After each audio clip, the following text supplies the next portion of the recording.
Hi hello నమస్తే welcome back to our channel Kalpana logs. So Kalpana లాగ్స్లో special recipe అండి. ఈరోజు నాకు చాలా చాలా ఇష్టమైన రెసిపీ. 1 year బ్యాక్ అయితే నేను తిన్నాను. ఈ పప్పు కోసం అయితే నేను చాలా వెయిట్ చేస్తాను. అదేనండి సమ్మర్ స్పెషల్. గెస్ట్ చేయండి ఏంటి స్పెషల్. ఇదిగో మామిడికాయలు, పుల్లని మామిడికాయలండి. చాలా అంటే చాలా బాగుంటుంది పప్పు. నాకు చాలా ఇష్టం. ప్రాసెస్లోకి వెళ్ళిపోదాం, లేట్ ఎందుకు.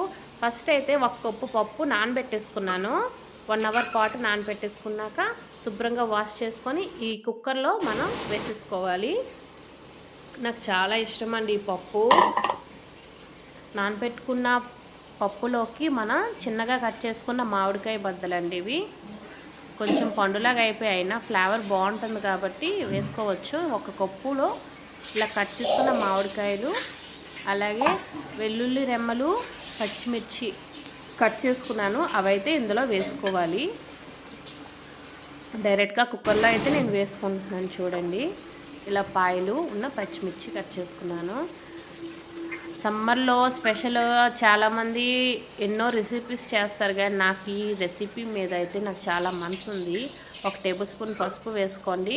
సరిపడే వాటర్ వేసుకొని చూసుకోండి. ఉప్పు వేసుకోవాలండి. సరిపడే టేస్ట్కి ఉప్పు వేసుకొని సరిపడే వాటర్ వేసుకొని మనం ఒకసారి మిక్స్ చేసుకుందాం కింద.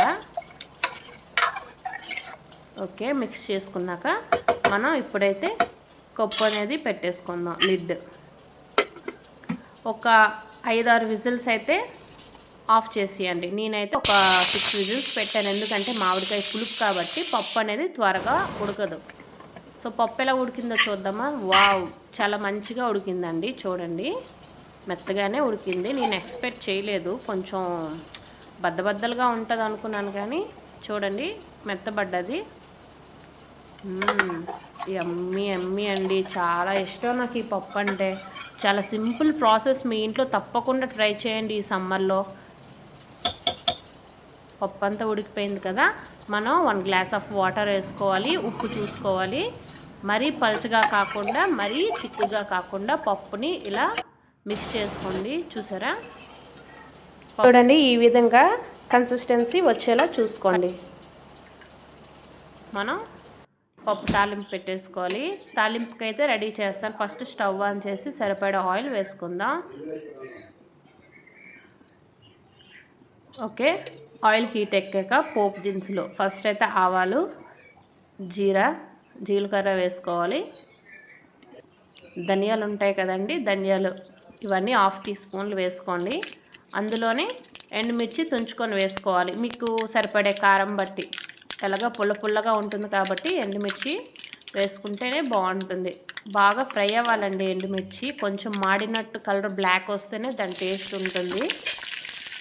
సో కట్ చేసుకున్న ఆనియన్స్ మెల్లగా మిక్స్ చేసుకోవాలి. ఫ్రెష్గా ఉన్న కరివేపాకు అండి.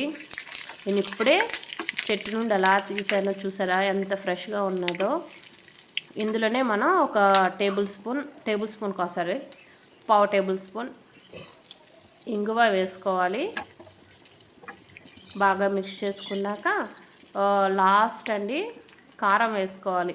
కారం ఎందుకు అక్క వేస్తున్నారంటే కలర్ కోసం అండి. ఇప్పుడు మనం లాస్ట్లో కానీ కారం వేసుకొని పప్పులో ఈ తాలింపు వేస్తే చాలా బాగుంటుంది, టేస్టీగా ఉంటుంది, అలాగే చూడడానికి కూడా బాగుంటుంది. నేనైతే ఈ ప్రాసెస్లో చేశాను. చెప్పాను కదా కల్పన రెసిపీస్ కాబట్టి.